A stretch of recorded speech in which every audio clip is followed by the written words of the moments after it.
नमस्कार। आइए आज हम बहुभुज क्या है उसके बारे में जानेंगे। तीन या तीन से अधिक भुजाओं से बनी बंद आकृति को बहुभुज कहते हैं, जैसे चतुर्भुज, पंचभुज, षष्ठभुज, सप्तभुज आदि। बहुभुज के प्रकार। बहुभुज के दो प्रकार है। पहला है नियमित बहुभुज, दूसरा है अनियमित बहुभुज।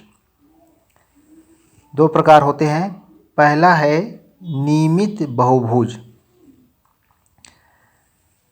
यदि बहुभुज की सभी भुजाओं की लंबाई बराबर हो तो उसे समबहुभुज या नियमित बहुभुज क्षेत्र कहते हैं, जैसे वर्ग।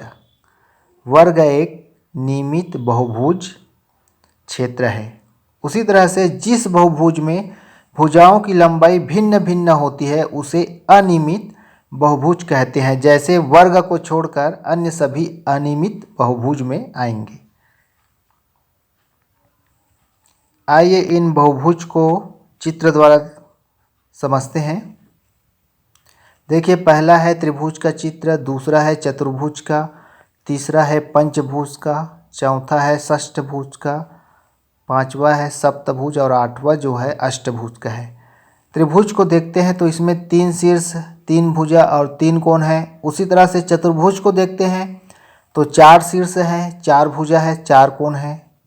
इसी तरह से किसी भी बहुभुज को हम देखते हैं, जितना शीर्षों की संख्या है उतनी भुजाओं की भी संख्या है और उतना ही कोणों की संख्या है। देखिए यहाँ पर स्पष्ट हो रहा है। कोई भी बहुभुज है, चाहे पंचभुज हो चाहे सप्तभुज है, उसमें शीर्षों की संख्या, भुजाओं की संख्या और कोणों की संख्या समान होती है। अष्टभुज है, शीर्षों की संख्या 8 होगी, भुजाओं की संख्या 8 होगी और कोणों की संख्या भी 8 होगी। तो इससे स्पष्ट है कि किसी भी बहुभुज में शीर्ष की संख्या, भुजाओं की संख्या व कोणों की संख्या आपस में बराबर होती है।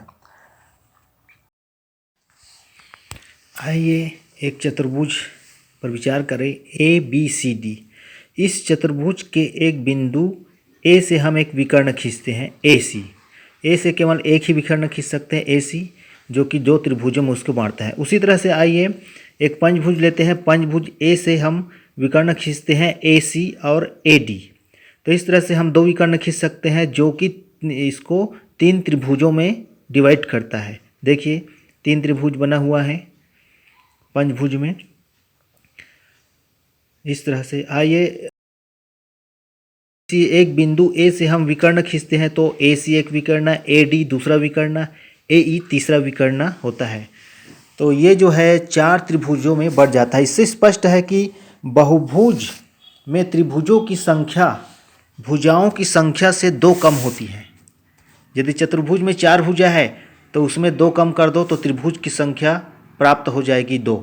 इसी तरह से कोई भी बहुभुज में भुजाओं की संख्या में 2 घटा देने से वह त्रिभुजों की संख्या ज्ञात हो जाती है। देखिए सारणी यहाँ पर बना हुआ है। चतुर्भुज के नाम, बहुभुज में भुजाओं की संख्या, बहुभुज में बने कुल त्रिभुजों की संख्या, बहुभुज के आंतरिक कोणों का योग, फिर अंतः कोणों का योग।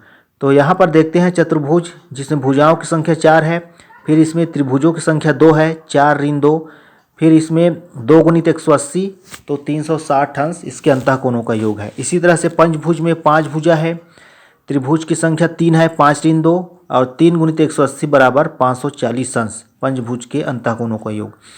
इसी तरह से हम षष्ठभुज को लेते हैं तो षष्ठभुज में 6 भुजा होता है।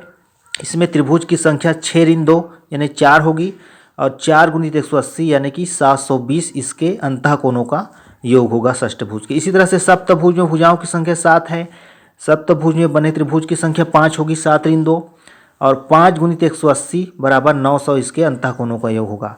इसी तरह से द्वादश भुज को देखते हैं तो इसके भुजाओं की संख्या 12 है, तो इसमें बनने वाले त्रिभुज की संख्या 10 होगी, 12 ऋण 2 इसके अंतः कोणों का योग होगा 10 गुणित 180 अंश यानी कि 1800 अंश। तो इस तरह से हम सारणी के माध्यम से आसानी से समझ जाते हैं कि बहुभुज में त्रिभुज की संख्या भुजाओं की संख्या से 2 कम होती है। किसी बहुभुज में भुजाओं की संख्या n हो तो बहुभुज में त्रिभुजों की संख्या n ऋण 2 होगी। इस सारणी के द्वारा हमें स्पष्ट हो गया है। यदि n भुजा वाले बहुभुज में अंतः कोणों का योग n ऋण 2 गुणित 180 अंश होगा। यदि n भुजा वाले बहुभुज है तो उसके अंतः कोणों का योग होगा n ऋण 2 गुणित 180 अंश। तो इस सूत्र की सहायता से हम आसानी से अंतः कोणों का योग किसी भी बहुभुज का ज्ञात कर सकते हैं। आइए एक प्रश्न लेते हैं। एक बहुभुज में भुजाओं की संख्या 15 है तो अंतः कोणों का योग ज्ञात कीजिए। यहाँ पर प्रश्न को पढ़ते हैं हम पाते हैं भुजाओं की संख्या n बराबर दिया है 15, अतः बहुभुज में अंतः कोणों का योग बराबर हो जाएगा n ऋण 2 गुणित 180 अंश। n का मान 15 रख देंगे, 15 ऋण 2 गुणित 180 अंश, 15 में 2 गया 13, 13 गुणित 180, फिर इसको गुना करेंगे तो प्राप्त होगा 2340 अंश या 2340 अंश। तो इस तरह से हम किसी भी बहुभुज के अंतः कोणों का योग इस सूत्र की सहायता से ज्ञात कर सकते हैं n ऋण 2 गुणित 180। तो आप लोगों को आसानी से बहुभुज के बारे में समझ में आ गया हो गया। धन्यवाद।